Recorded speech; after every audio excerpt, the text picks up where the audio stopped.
போதைப்பொருள் அமலாக்க பொது இயக்குநரகம் கத்தார் மாலில் போதைப்பொருள் அமலாக்கத்தின் பொது இயக்குநரகத்தில் உள்ள ஆய்வுகள் மற்றும் சர்வதேச விவகாரத்துறையானது ஒன்றாக ஒரு பாதுகாப்பான எதிர்காலத்தை நோக்கி என்ற முழக்கத்தின் கீழ் தனது 2வது கண்காட்சியை வியாழன் மற்றும் வெள்ளிக்கிழமைகளில் கத்தார் மாலில் ஏற்பாடு செய்தது.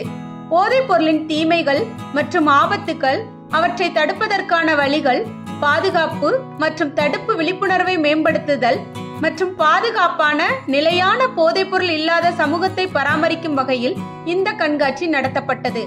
மேலும் செய்திகளை உடனுக்குடன் தெரிந்து கொள்ள ல ஊடகத்துடன் இணைந்திருங்கள். ல ஊடக செய்திகளுக்காக லக்ஷ்மி ஜெயபாலன்.